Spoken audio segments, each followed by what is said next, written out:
मंगलमय मंगलेचरण वीतराग विज्ञान नमो ताई जाते भई अरहंतादिमान जो विद्याधि सागर सुधी जो विद्याधि सागर सुधी गुरु है हितेशी शुद्धात्म में निरत नित्य हितोपदेशी वे पाप जिसमें तुम्हें जले सयाने पूजू उन्हें सतत केवल ज्ञान पाने वंदू उन्हें सतत केवल ज्ञान पाने। बोलिए एलोरा के मूल नायक चिंतामणि पार्श्वनाथ भगवान की, परम उपकारी संत शिरोमणि आचार्य गुरुवर विद्यासागर जी महामुनिराज की, पूज्य मुनि श्री 108 दुर्लभ सागर जी महाराज की। एक बार ऐसा हुआ कि एक हाथी एक गांव में बितने आया। अब हाथी बितने आया तो एक व्यक्ति ऐसा था उस गांव में जिसने कभी हाथी देखा ही नहीं था। अभी भी बहुत सारे लोग होते हैं ऐसे जो हाथी को देखने के लिए उसको दौड़ पड़ते हैं। तो हाथी देखा नहीं था उसने कभी जिंदगी में। अब वो हाथी को बेचने वाला जो आया और वो व्यक्ति जो हाथी के बारे में जानता नहीं था, वो कभी हाथी को आगे से देखे, कभी पीछे से देखे, कभी साइड से देखे, कभी आजू से देखे, कभी बाजू से देखे। तो उसने देखा ये जरूर कोई पार्क ही है हाथी का। उसने अपनी जेब से 100 का नोट निकाला और उसको दिया। नहीं तो ये बिना बना बनाया सौदा बिगाड़ नहीं दे। वो अपने घर गया और 100 रुपये का नोट अपने घर पे रख के वापस आ गया। फिर वापस वैसे ही देखने लगा, कभी इधर से देखे, कभी उधर से देखे। इसने सोचा कोई बड़ी खोट होगी तो इसलिए एक काम करो 500 दे दो इसको। अब उसने 500 दिए और बोले जा अपना कार्य कर। अब वो 500 रुपये अपने घर रख के फिर आ गया। आज के इंसान की ऐसी दशा होती है। लोभ में तो होता ही है, और लोभ नहीं, उसको तो लोभ था ही नहीं, भोला भंडारी था। आया और फिर से वापस आजू बाजू आगे पीछे देखने लगा। तो इस बार उस महावत को थोड़ा सा गुस्सा आ गया कि 2 बार इसको पैसा दे दिया और फिर भी अब ऐसी क्या खोट निकाल रहा है। उसको किनारे पे ले जाके तेज आवाज में बोलता है, क्यों, क्या खोट देख लिया तूने मेरे हाथी में, ये बता। तुम्हें 2 बार दे दिया पैसा, फिर आ गया तुम। बोले साहब जी मैं तो ये देख रहा हूँ इसका मुंह किधर है। मैं तो ये देख रहा हूँ इसका मुंह किधर है। ये स्थिति है आज के इंसान की भी। अपनी जो बात चल रही है समाधि तंत्र, एक ग्रंथ की शुरुआत इस चातुर्मास में की है। बात तो उसमें अध्यात्म की है, लेकिन उस अध्यात्म की बात को वही व्यक्ति जान सकता है जो आत्मा की तरफ ध्यान देगा, अन्यथा उस हाथी की तरह ही होगा। मैं तो ये देख रहा हूँ इसका मुंह किधर है, वो भ्रम में ही रहेगा। और बहुतेरे व्यक्ति आज के भ्रम में ही जी रहे हैं। 4 शब्द दे रहा हूँ, भ्रम, मर्म, भ्रम, मर्म, कर्म और धर्म। भ्रम, मर्म, कर्म और धर्म। आज अधिकतर इंसान केवल जो पहली कारिका अपन ने मंडलाचरण में सिद्धों को नमस्कार करते हुए पढ़ी, वह मंडलाचरण का बहुत ही अच्छा आज अभी किया नहीं। ये नात्मा बुद्धतात्मेव परत्वे नेव चा परम अक्षयानंत बोधाय तस्मै सिद्धात्मने नमः। कह रहे हैं जो शरीर को शरीर माने, पर को पर माने, ये न आत्मा वो आत्मा, और आत्मा को आत्मा माने, बस वही अपनी अध्यात्म में डूब सकता है। और उन सिद्धों को नमस्कार करते हुए उसी आत्मा को प्राप्त करना चाहता हूँ। आचार्य पूज्य पाठ कहते हैं कि आत्मा को आत्मा मानो और शरीर को शरीर। लेकिन अभी क्या हो रहा है, शरीर को आत्मा मानते हैं और आत्मा को शरीर मानते हैं। यही हो रहा है। 4 प्रकार का भ्रम हमारा अनादिकाल से टूट नहीं पा रहा है। पहला है स्वरूप संबंधी भ्रम, स्वरूप विषयक भ्रम है, टूटता नहीं। हम अपने नाम को, अपने रूप को ही सब कुछ मान रहे हैं। आपसे पूछे आप कौन, आप तुरंत आपके जीभ पर नाम आ जाएगा कि मैं ये हूँ। आचार्य विनोबा भावे जी हुए, बचपन में भी अध्यात्म कैसा होता है ये विनोबा भावे से सीखा जाए। 10 साल की उम्र में वे खेल खेल रहे थे और खेल था छुआछुई का खेल। आप लोगों ने खेला होगा, हमने तो खेला है। चाहे वो राजस्थान हो, चाहे मराठी हो, चाहे मध्य प्रदेश हो, सब बचपन में खेल ये वाले चलते थे पहले। तो छुआछुई का खेल था कि तुम मुझे छुओ तो जाने। और विनोबा भावे को एक लड़के ने, बच्चे ने छुआ, लो हमने तुम्हें छू दिया। बोले मुझे कहाँ छुआ, ये तो मेरा हाथ है। एक ने पांव छू दिया, हमने छुआ, बोले मुझे कहाँ छुआ, ये तो मेरा पांव है। सिर को छुआ, मुझे कहाँ छुआ, ये तो मेरा सिर है। मुझे छुओ तो मैं आउट होऊंगा। समझ में आया? तुम मुझे छू ही नहीं सकते। ये है भेद विज्ञान। सच्चा भेद विज्ञान तभी होता है जब इस प्रकार की प्रवृत्ति, इस प्रकार की हमारी यानी जो है ना अंदर में धारणा मजबूत बन जाए। तो स्वरूप संबंधी, स्वरूप विषयक भ्रम हम पाले हुए हैं। संत कहते हैं रूप को नहीं, स्वरूप को देखो। हम रूप के पीछे पड़े। ये रूप कब से मिला? बोलो, जब से जन्म हुआ। और कब तक? जिस दिन एक बत्ती सींट नहीं लगेगी ना, काड़ी माचिस की, तब तक। उसके बाद में वही राख हो जाना है। तो इस रूप की बात मत करो, उस स्वरूप की बात करो। संत कहते हैं इस भ्रम को छोड़ो। स्वरूप संबंधी भ्रम हमारा नहीं होना चाहिए।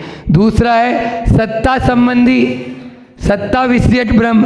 ये क्या बोल रहा है? अस्तित्व संबंधी, कि हम जो है शाश्वत को, जो नश्वर है उसको शाश्वत मान लेते हैं। यही सत्ता कभी शाश्वत है क्या? बोलो, किसी की भी सत्ता शाश्वत नहीं, वह नश्वर है। इसलिए अस्तित्व आज है और कल नहीं है। आज जो आपको अर्श पर नजर आ रहा है, कल वो फर्श पर नजर आए ये कह नहीं सकते। आता ही है। जो आज करोड़पति है वो रोडपति हो जाता है, और जो रोडपति है वो करोड़पति होता है। इसलिए किस सत्ता की आप बात करते हैं? तीसरा है संबंध विषयक भ्रम। हम संबंधों को स्थिर मान रहे हैं। बस कई बार ऐसा होता है, गाफिल हो जाते हैं संबंधों में कि किसी प्रकार से क्या होगा। यानी आप देखिए, 2 चीज़ है, 2 उदाहरण देता हूँ, छोटे छोटे 2 उदाहरण देके आपको बताता हूँ। भेद विज्ञान हो तो कैसा वैराग्य दृढ़ हो जाता है, और भेद विज्ञान न हो तो क्या होता है। एक भाई था, उसको वाइट स्पॉट हो गया। अब वाइट स्पॉट हो गया तो वो सोचा रही तो पूरे शरीर में फैल जाएगा। अब डिप्रेशन नहीं, डीप डिप्रेशन में आ गया। अगर वो टॉयलेट भी जाए तो उसके घर वाले उसके पीछे साथ में जाए। ऐसी हालत आत्महत्या करने को उतारू। और एक दिन उसने मौका देखकर सेल्फ हाउस खा लिया। और दूसरा एक उदाहरण है, अपने यहाँ ग्रंथों में पुराना आता है, एक बाल सफेद देखा बोलो, अरे ये तो होना ही है। आज 8 बाल हुआ है, पूरे ही सफ़ेद होना है। क्यों न, ये संकेत है मेरे लिए। चलो घर छोड़ के हमें भी दीक्षा लेना है, और जाते हैं मुनिराज के पास में, और वो भी मुनि महाराज बन जाते हैं। बोलो, एक तरफ ये होता है तो ये है संबंध विषयक भ्रम, ये पाले हुए हैं। इस संबंध विषयक भ्रम को भी दूर करना है। और अंतिम है अपना ब्रह्म, मर्म, कर्म और धर्म। ये 4 शब्द दिए हैं। कारिका मुझे लेना है समाधि तंत्र की, लेकिन वो कारिका भी इसी से रिलेटेड है, इसलिए मैं इन 4 शब्दों को देकर फिर उस कारिका को ले लूँगा कि मर्म को जब तक हम नहीं समझेंगे, मर्म क्या है? मर्म ये है कि आत्मा जो है वो अजर अमर है, ठीक है ना। मेरा अपना अंतरंग स्वरूप की ओर, अभी अभी अपन ने स्वाध्याय किया तो उसमें आया कि जो अंतरंग की ओर दृष्टि रखता है उसका रंग जल्दी से चढ़ जाता है, और वो प्रभु के रंग में या गुरु के रंग में रंग जाता है। और जो बाहर के रंगों में रंगा हुआ है ना, उसका यानी जो है ना, तो भीतरी रंग में रंगो, भीतरी अंतरंग में हमें डूबना है। जो अंतरंग में डूबेगा वही तो गहरे पानी से उन रत्नों को ला पाएगा, अन्यथा रत्न कौन लेके आ पाएगा। तो ये मर्म हमको समझना है, और ऐसा ही हमको कर्म करना है। यहाँ पे धर्म विषयक भ्रम भी होता है, चौथा भ्रम जो बता रहा था। धर्म विषयक भ्रम क्या होता है कि धर्म में भी हम धर्म क्यों कर रहे हैं? बोलो, कोई से पूछा जाए तो धर्म क्यों कर रहा है? भैया मुझे ये प्राप्ति हो जाए, वो प्राप्ति हो जाए, वो लंबी चौड़ी लिस्ट ला के दे देगा। बोलो, क्या ये धर्म का सच्चा स्वरूप है? धर्म के सच्चे स्वरूप को भी प्रभु आपको मुसीबतों से बचाएंगे नहीं, हाँ, लेकिन मुसीबतों का सामना करने के लिए आपको साहस जरूर दे देंगे। मुसीबतों का सामना करने के लिए साहस जरूर दे देंगे।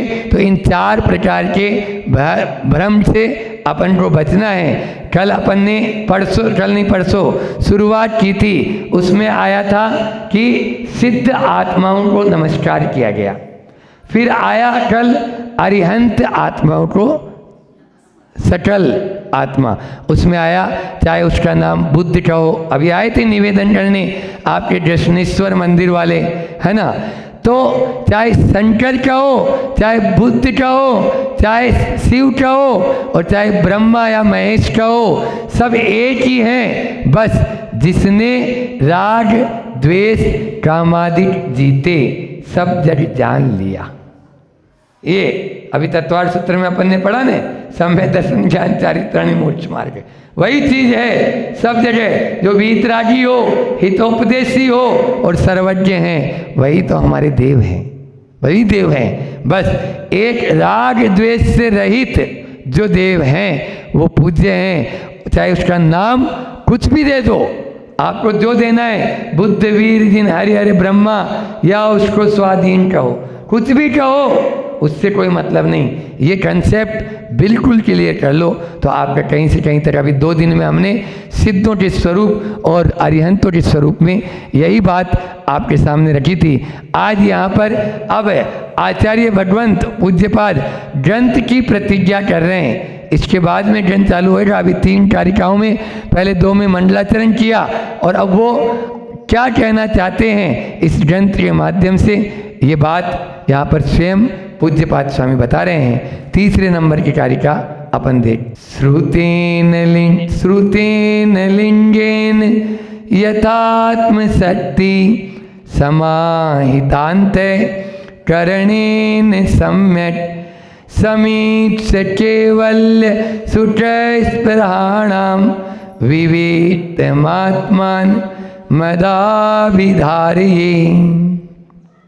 यानी श्रुत ज्ञान के द्वारा, यानी शास्त्र ज्ञान के द्वारा, यहाँ श्रुत का मतलब शास्त्र, शास्त्रों के आधार पर, लिंगेन आधार, या लिंगेन यानी अनुमान, यहाँ पर अनुमान और हेतु के आधार पर यथात्म शक्ति समाहितांत, और अपनी शक्ति के अनुसार एकाग्रता के आधार पर कर्णेन सम्यट, समीट से केवल, और क्या चौथा कारण बता रहे हैं, अच्छी तरह अनुभव के आधार पर। पहला बताया शास्त्रों के आधार पर, दूसरा बताया अनुमान के आधार पर, तीसरा बताया अपनी शक्ति से एकाग्रता के आधार पर, यद्वा तद्वा नहीं सोच रहा हूँ, और चौथा बताया कि अनुभव के आधार पर मैं विविक्त आत्मान मया विधारिये, मैं उस विविक्त आत्मान यानी जो भेद विज्ञान है, जो आत्मा का वह परम रूप है, शुद्ध रूप है, संसार से जो ऊपर उठ चुकी है, उस शुद्ध आत्मा के स्वरूप को अभिधारिये, अभिधारिये का मतलब होता है कहूँगा, है न, मैं यहाँ पर उस आत्मा के शुद्ध रूप को कहूँगा। ये कौन कह रहे हैं? आचार्य पूज्यपाद स्वामी कह रहे हैं कि आने वाली जो कारिकाएं हैं उनमें सब बताएंगे कौन बहिरात्मा है, कौन अंतरात्मा है, कौन परमात्मा है। एक एक कारिका के माध्यम से अपन प्रतिदिन यही देखेंगे। लेकिन आज जो इस कारिका में 4 बात कही है कि शास्त्रों के आधार पर, फिर दूसरा अनुमान के आधार पर, तीसरा एकाग्रता के आधार पर, और चौथा बताया अनुभव के आधार पर कहूँगा, ऐसे यद्वा तद्वा नहीं कहूँगा। ये कौन प्रतिज्ञा कर रहे हैं? मैं, अहम पूज्यपाद स्वामी खुद बोल रहे हैं, मैं पूज्यपाद स्वामी ये बात करूँगा। बस आपको अपने पहले भ्रम को मिटा लेना है। क्या बोला हमने? इसलिए पहले भूमिका वो हाथी वाली रखी हमने, हाथी पिछने आया है, लेकिन हाथी तब आपको कार्यकारी होगा जब आप उसने अपने भ्रम को मिटा लेंगे। क्योंकि ध्यान रखना, ये जो है अध्यात्म ग्रंथ मैंने पहले दिन कहा कि समय सार, प्रवचन सार, अष्टपाउड डायरेक्ट जो पढ़ रहे हैं वो भ्रम में ही चले जाते हैं। जो नहीं पढ़ रहा वो भी गलत है, लेकिन जो बिना गुरु के सहारे पढ़ लेता है वो भी। इसलिए आचार्य पूज्यपाद स्वामी ने इष्टोपदेश जो वैराग्य के लिए कहा, और यह दूसरा अपने समाधि तंत्र, उसी का छोटा रूप, इसको लघु समय सार भी कहते हैं। इसके माध्यम से अपन समय सार के अंदर भी प्रवेश करें, तभी अपना वहाँ पर सार्थक होगा। धीरे धीरे धीरे धीरे ही सही, लेकिन अपन अभी तो क्या हो रहा है, अभी अपन दोनों को एक मिनट माने हुए हैं। यहाँ पर क्षण भंगुर को स्थायी मानना अच्छा नहीं, और जो चेतन है उसको जड़ मान लेना, जड़ को चेतन मान लेगा। देह विनाशी और तू अविनाशी। ये देह कैसी है? विनाशी, और हम अविनाशी है। बस उस अविनाशी तत्व को अपन को ध्यान में रखना है, विनाशी को नहीं। जो विनाशशील है वो तो निश्चित रूप से उसको विनाशवान ही माने। अभी स्वाध्याय भी मैंने कहा कि रेशम दृष्टि जीवड़ा, कुटुंब कबीला पाल, और भीतर से न्यारा रहे, धाय खिलावे बाल। यानी भीतर से आपको अपनी दृष्टि को निर्मल बनाना है। सबसे पहला चरण, पहला पायदान हमारे लिए सम्यक दर्शन है। उस दृष्टि को निर्मल, अभी हम दृष्टि को ही निर्मल नहीं बनाना चाह पा रहे। थोड़ा सा घुटनों में दर्द होता है, अरे बारे, अरे राम, अरे क्या करें, ये अपने मुख से निकलने लगता है। यदि ऐसा हो रहा है तो इसका मतलब आपने अभी शरीर को ही अपना मान लिया है। निकलेगा, लेकिन जो भेद विज्ञानी होता है वो कितनी भी बड़ी घटना घट जाए प्रवाहित नहीं होता है। एक हाइकू लेकर अपनी वाणी को विराम करेंगे।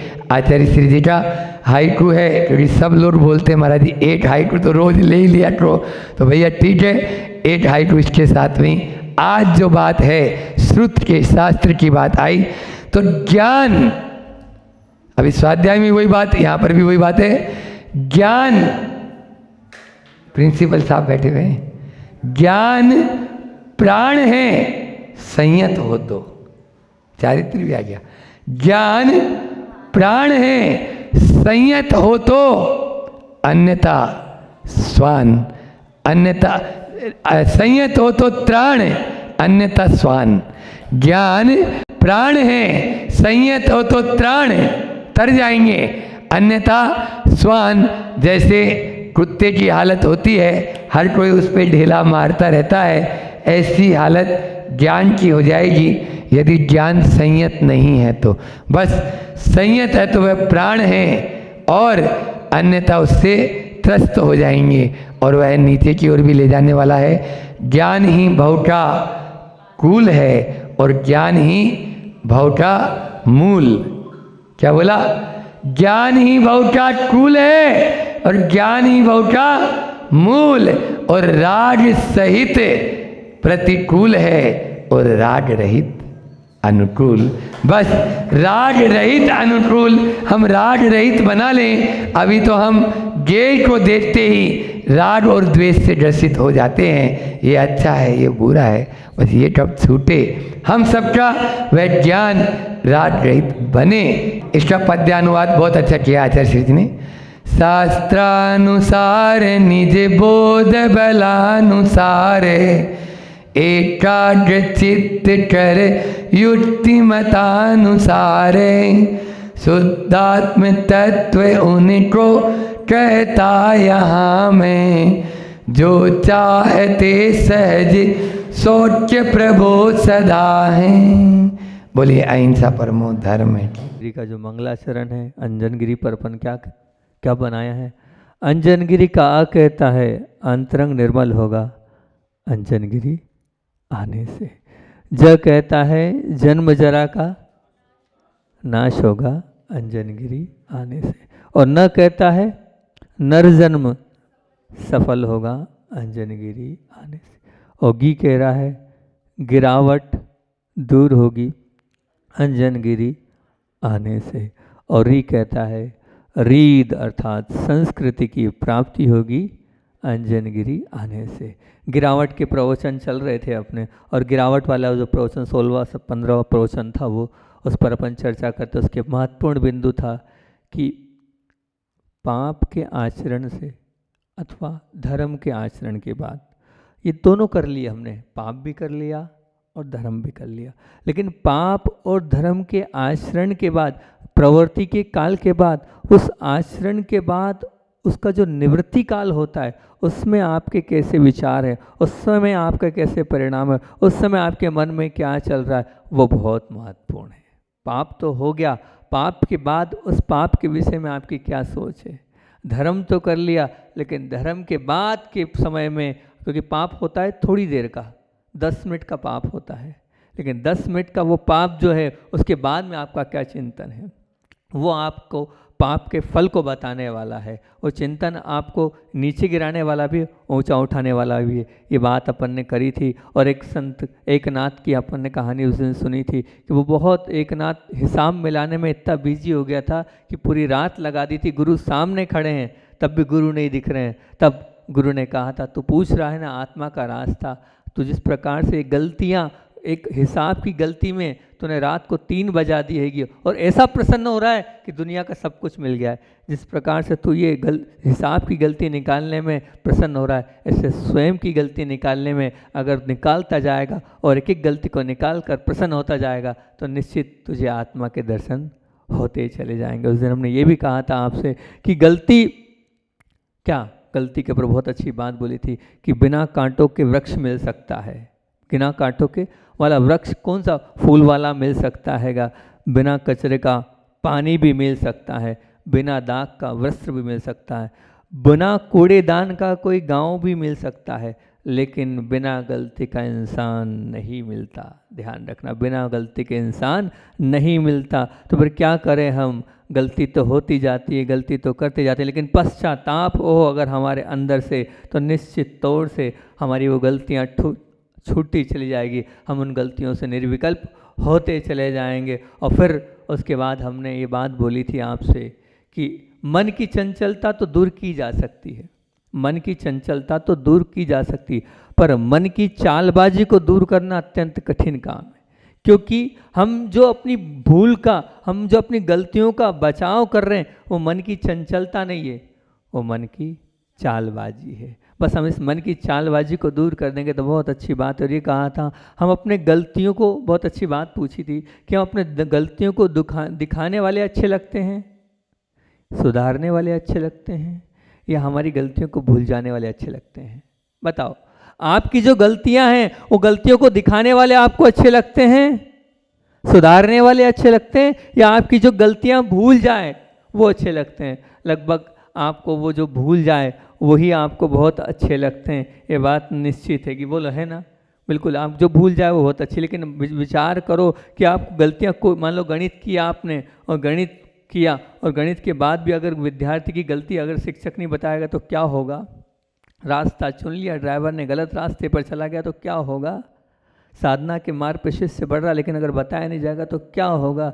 इसलिए गलतियां हो लेकिन सजगता के साथ सुधारने के बात हो। और फिर उस प्रवचन में अंत में हमने एक बात करी थी बहुत अच्छी, कि धरती में गड़ जाने वाला बीज जिस प्रकार धरती में गड़ता है तो सुरक्षित हो जाता है, सुरक्षित तो होता ही है, साथ साथ में विकसित हो जाता है, विकसित तो होता ही है, साथ साथ में उसकी जो परंपरा है वो अनंत में चली जाती, क्योंकि वो एक बीज न जाने कितने बीजों को जन्म देने वाला है। इसी प्रकार से एक गलती अगर आपने छिपा ली अपने अंदर तो उसी प्रकार से वो एक गलती अनेकों गलतियों को जन्म देते चले जाएगी। ये मान के चलना, जैसे वो बीज सुरक्षित हो गया ऐसी एक गलती सुरक्षित तो हो गई, लेकिन वो सुरक्षा अनेकों प्रकार की गलतियों को देते चले जाएगी। और फिर हमने जैसे कहा था, वो बीज जैसे बाहर पड़ा है तो वो बाहर क्या होगा? वो बाहर पड़ा है तो अगर धूप में सूख कर खराब भी हो सकता है, उसमें जीव भी पड़ सकते हैं, वो पड़ा पड़ा बाहर क्योंकि दिख रहा है। इसी प्रकार आपकी गलती अगर सबको दिख रही है, सबने देख ली है, तो निश्चित तौर से जैसे वो बीज सड़ गया है, समाप्त हो गया है, ऐसी वो गलती भी आपकी समाप्त हो जाएगी। ये बात अपन ने उस दिन प्रवचन में करी थी। और फिर अगला प्रवचन की जो शुरुआत करी थी हमने करी थी कि दो युवक थे। बहुत अच्छा मैसेज था इस कहानी का, सारभूत बता देता हूँ, कहानी तो बहुत बड़ी वाली थी अपन ने, कि दो युवक थे, एक जैसे पाप किए और गुरु के समक्ष पहुँचे कि गुरुदेव अलग अलग समय पर हमने बहुत बड़ा पाप किया है, परंतु बस शर्म आती है, वो पाप आपके सामने नहीं बता सकते हैं। अंदर से ऐसा लग रहा है वो हम पाप बताने के लायक नहीं है, आप तो उस प्रायश्चित दे दो हमें, हम प्रायश्चित लेकर जो है क्या होने चाहते हैं? शुद्ध होना चाहते हैं। गुरु ने कहा पाप बताना नहीं है इसको, और प्रायश्चित मांग रहा है। कैसे प्रायश्चित दूँ बताओ? आपके पास कोई आएगा तो कैसे आप भी करोगे? पर गुरु तो महान होते हैं। गुरु ने कहा बाहर मंदिर का काम चल रहा है, एक काम करो, तुम्हें जैसी गलती लग रही है उतना बड़ा पत्थर ले आओ, उतना बड़ा पत्थर ले आओ। पहले शिष्य, दूसरा शिष्य भी आया, कुछ देर बाद उसने भी यही बात बोली, वही की वही। आज तो एक साथ दो शिष्य आ गए, एक ही समस्या को लेके, पाप बहुत बड़ा किया, बहुत अंदर से टेंशन हो रहा है, क्या करूं? बता नहीं सकता हूं क्योंकि मेरी हिम्मत ही नहीं है आपके सामने बताने की। वही बात बोल दी, जा, बाहर मंदिर का काम चल रहा है, तू भी एक पत्थर ले आ। पत्थर ले आए। अब पत्थर जब लाए, देखा एक वो शिष्य आया, एक छोटा सा पत्थर हाथ में, बोले गुरुदेव ये है, ये पत्थर जो है इतनी बड़ी मेरी गलती है। गुरु ने उसको बहुत बड़ा प्रायश्चित दे दिया, इतना बड़ा प्रायश्चित, और प्रायश्चित को देख के उसके माथे पे सल आ गए। ठीक है गुरुदेव, आपने करा, कहा है तो करूँगा। अब जो दूसरा शिष्य था वो आया और वो पसीना पसीना हो गया बिल्कुल, इतना। बोले गुरुदेव कैसी आपने हमसे कैसी बात बोली? बोले क्यों? अब बोले आपने बोला हाथ में उठाना, अब वहाँ इतना बड़ा पत्थर ही नहीं है, जितनी बड़ी गलती मैंने करी है उतना बड़ा पत्थर ही नहीं है, फिर भी बड़ी मुश्किल से इतना बड़ा पत्थर उठा के ला पाया हूँ, पसीना पसीना हो गया हूँ, बहुत मुश्किल से ला पाया हूँ गुरुदेव। अब इससे बड़ी मेरी ताकत नहीं थी, लेकिन इतनी छोटी गलती नहीं है मेरी, इससे बड़ी गलती है, मेरे हाथ में सामर्थ्य नहीं पत्थर उठाने की। गुरुदेव ने उसको देखा और बहुत छोटा सा प्रायश्चित दे दिया, छोटा सा प्रायश्चित दे दिया। क्या कारण था? क्योंकि उसको बहुत आत्मग्लानि थी कि मैंने बहुत बड़ा पाप किया है। वो दोनों के पाप एक जैसे समकक्ष पाप है, लेकिन एक को लग ही नहीं रहा है मैंने पाप किया, वो इतना सा पत्थर उठा के ला रहा है, वह ये किया। और दूसरा, बस इसी प्रकार से हमारे जीवन में भी गलतियां हम कर रहे हैं, लेकिन अगर गलतियों को इस प्रकार से मानेंगे कि पहाड़ जैसी गलतियां करिए तो फल कैसा मिलेगा? बहुत छोटा मिलता चला जाएगा, बहुत छोटा फल मिलेगा। और हम गलती को मानेंगे ही नहीं कि हमने गलती की है, तो फल कैसा मिलेगा? बहुत बड़ा मिलेगा, शायद नरक की गति तक आपको भी जाने का अवसर मिलेगा उस गलतियों के कारण। ये अपन ने उस दिन की कहानी थी, सार बता दी, कहानी तो बहुत बड़ी थी। फिर उसके बाद हमने आपसे बात करी थी उस प्रवचन में, आँख जब हिंसक बनती है तो जीवन में अगणित दोष हो जाते हैं, वाणी जब हिंसक बनती है तो जीवन में क्लेश का वातावरण आ जाता है, हाथ जब हिंसक बनते हैं तो क्या किसी का खून हो जाता है, किसी की हत्या हो जाती है। परंतु जब ये बुद्धि हिंसक बनती है तो सर्व गुणों का नाश हो जाता है। ये बुद्धि इस प्रकार की है। और जब आँख संयमी बनती है तो जीवन के दोष निकल जाते हैं, और वाणी में जब विवेक आ जाता है तो प्रसन्नता का वातावरण आ जाता है, और जब हाथ में स्वस्थता आती है तो सबकी रक्षा होने लग जाती है। परंतु ये बुद्धि जब निर्मल बनती है तो सबके सब दुर्गुण निकल जाते हैं, सबके सब दोष निकल जाते हैं, सबके सब जितनी भी बुराइयां समाप्त हो जाती है। और बुद्धि जब निर्मल होगी, जब आप अपनी बुराइयों को स्वीकार करते चले जाओगे कि मेरे अंदर क्या बुराइयां, मेरे अंदर क्या दोष है। अगर अपनी बुद्धि को निर्मल करना है, सर्व दोषों से मुक्त होना है, तो उसका एक ही उपाय है, अपनी गलतियों को एक्सेप्ट करते चलो, अपनी गलतियों को स्वीकार करते चलो।